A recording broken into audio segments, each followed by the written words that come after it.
Welcome to Almost Functional Gaming. We aim to help all followers of Russ and the Allfather to improve on the tabletop. List building, tournament recaps, unit reviews, weekly council of the Fang, and other tips to help us all go from almost functional to fully functional. Please like, share, and subscribe.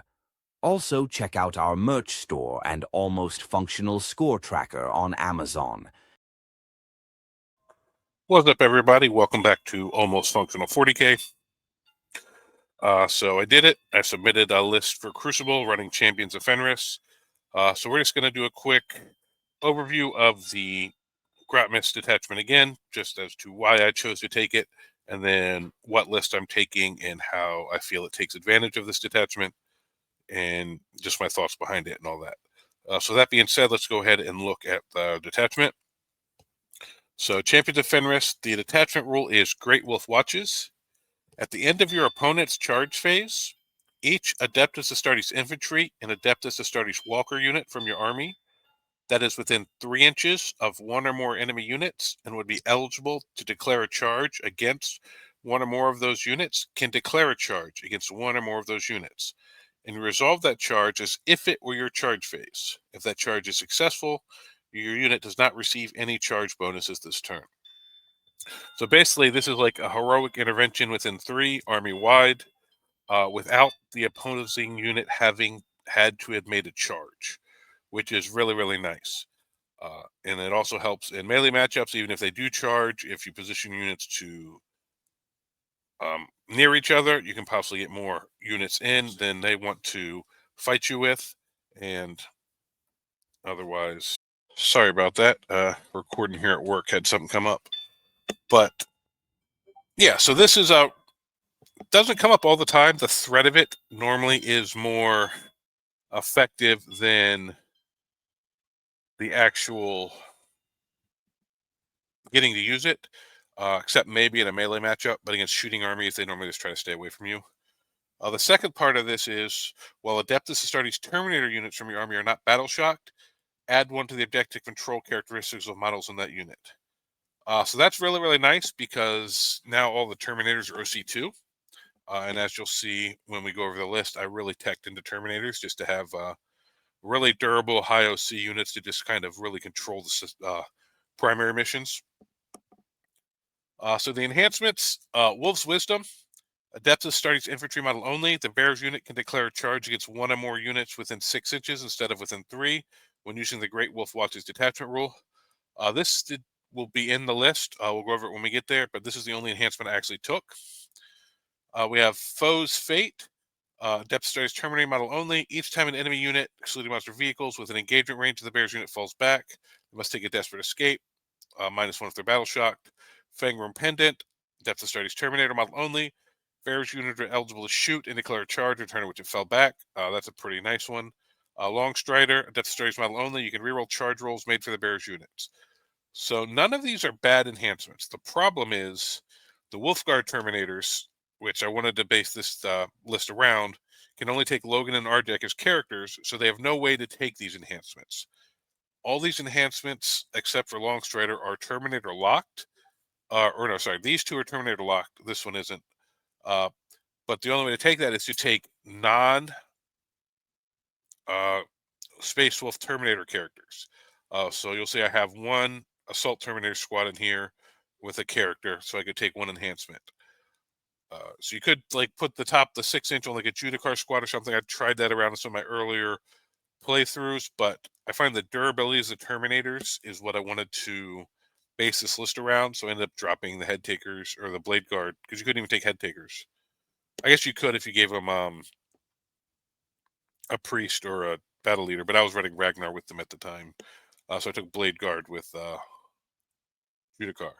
But anyway, so some of these are good if you want to, like, you're not going to be able to take both of these really unless you're really teching into non-Wolf Terminators.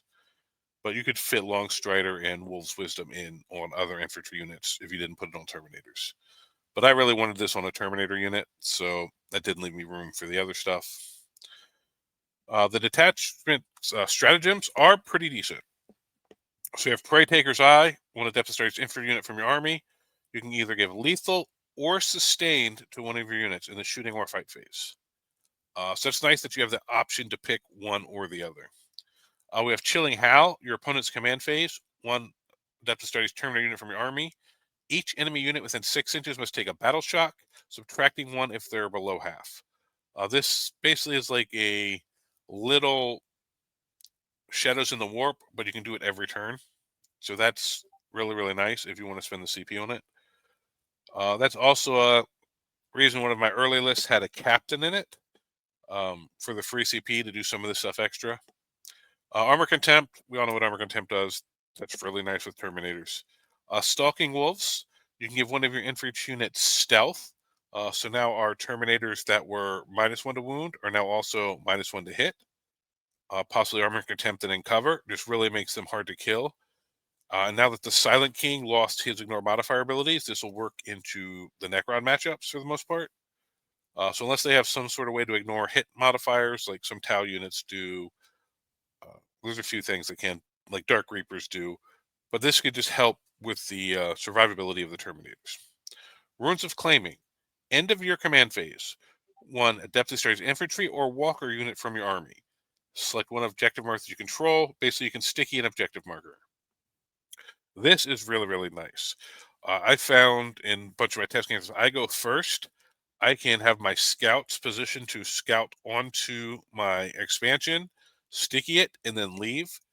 And unless you're playing against a really, really fast army, if they don't have a unit on the objective to charge, in a lot of layouts, it's hard for them to get to your expansion on their first turn. So you will just get to score it turn 2 without having to have a unit in harm's way. And a lot of times what I like to do is the unit that has the 6-inch heroic strat, have it positioned inside a wall near that objective or just towed in it. So if somebody does move on it, you can charge out to defend that objective because they have the 6-inch. So it's hard for people to get on that objective and not be in their charge range. So that's really nice. And then on Rushing Storm, you at the end of your opponent's fight phase, you can put a Terminator unit back into your strategic reserve. This is really nice because with Logan's ability to bring a unit in turn 1, you can bring a unit in from reserves turn 1 with Logan's ability, and if you went second, the end of your opponent's first turn, pick a Terminator squad up, and now they're able to come back in. So you can potentially drop 2 units turn 1, and then rapid ingress your other one at the start of your opponent's second turn. So if you go second, you could really put 3 Terminators by the end of his second movement phase really in advantageous positions for you. And that's it for the detachment. So we'll go ahead and look at the list. Oh, that's not the list. So we got Arjak. He's going to be running with a 10-man. So we have 3 10-man Wolfguard Terminator squads. That's 20 OC, potential to stealth. Just really, really durable units. 4 wounds on 7 of the 10 bodies. We have the Relic Axe and 2 assault cannons. So Arjak will be running with 1, giving them the fight on death and all that stuff. Bjorn, so we can get extra CP because there's a lot of strats we want to be using in this detachment. And the Terminators are going to really bully mid-board, so this just gives you... He kind of guards your home a little more in this type of list, and then maybe late game pushes to help middle. Logan will be running with a 10-man, just get your Vector out there, let you bring in something turn 1. And he just... This list likes to take up space in the middle of the board, and his big base just really helps with that. Intercessors to sticky your home and then walk back and help screen out the 6-inch deep strikes. Reaver squad, they can deep strike.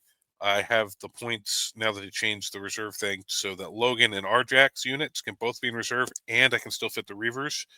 So if you want to, you can deep strike them to threaten people's backfield, depending on how they deploy, how big their army is, if they're really going to go to screening, or just to come help with middle, turning people's OC down while your OC is already buffed from the detachment. So we have the Ancient and Terminator armor with Wolf's Wisdom. So that's my unit's going to be the 6-inch charge. He is running with 5 Assault Terminators, all with Hammer Shield.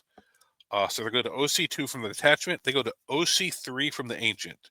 So if I sticky my expansion and have them there to threaten the charge back out, if you try to put some on there, I'm going to charge you with 18 OC of Terminators and just make that really, really hard for you to flip back from me.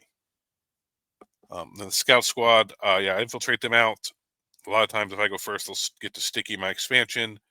They can do area denials, secures, anything after that, because after they stick in the command, they can then in the movement phase move to other positions, either run back to safety if there's nothing to do, or score some early secondary for you. Because now that Challenger is gone, that actually really plays into the play style of this list and helps it be more efficient, because you can tank people's primary, which it likes to do, and score early secondary if you get the option to jump up to a good sized lead that they have to try to catch up to. And without challenger cards, that will be harder for them to do. So it's kind of what this list wants to do, is bully you on primary early. And if you can't kill me off those middle objectives fast enough, you're just not going to have a path to victory. So we'll see if we run into anything that's able to kill us off this quick enough, if we have to delay a turn before we do that push, if we think they have enough. So we'll see how that goes. And then down bottom, we have an Outrider squad, just 80 points, T5, 4 wounds, decently fast, can keep, 12 attacks, strength 5, neg 1, 2 damage on the charge. They can kill some screening units. They can put some extra OC because they're OC 2. They are the one unit in the list that does not get to do the charge thing from the detachment, because it's infantry and walker only, and they're mounted. But other than that, I really like this list. I have had decent success with it so far. The Ancient was something I added in for my last test game, and I liked it. I had a Librarian before that, and the original version of the list had the Captain. The Captain gives you reroll charges and a free CP, which was really nice. But with the RJack point change, that was the best thing I found to find the 10 points for RJack. And then also, because I used to have a combi lieutenant in here instead. So with the Captain, once I dropped him down to the Librarian, I gained 20 points, lost 10 for RJack, so I had 10 points to play. I turned the old combi lieutenant I used to have into the Reavers, and I actually like that better. And then the Librarian's fine. He gives you 4 up against Psychic, 4 up field depending against Psychic, and Sustained, which is decent for the Thunderhammers. But I just found, I think the OC 3 on the squad is better, and then once they lose a model, they're now +1 to hit, which takes those hammers to hitting on 3s, which I think is just a really nice thing to have. So I'm really excited for this list. It does have some flaws with mobility. Once you deep strike, trying to get places, no advance in charge, no fallback. But you're not trying to get far. This list is trying to get to the middle 3 or 4 objectives if you're playing hidden supplies, and just not let your opponent score primary for as long as you possibly can. While some of the secondaries they'll just naturally do by doing there, like area denial, secure, engage, some of that they can achieve for you if you draw them after there. And then some of the other little action type stuff, that's what the Reavers, the Intercessors, the Bikes, and the Scouts are for. So the goal is to really tank your opponent's primary and try to get between 25 and 30 on secondary. And I think the list can do very, very well.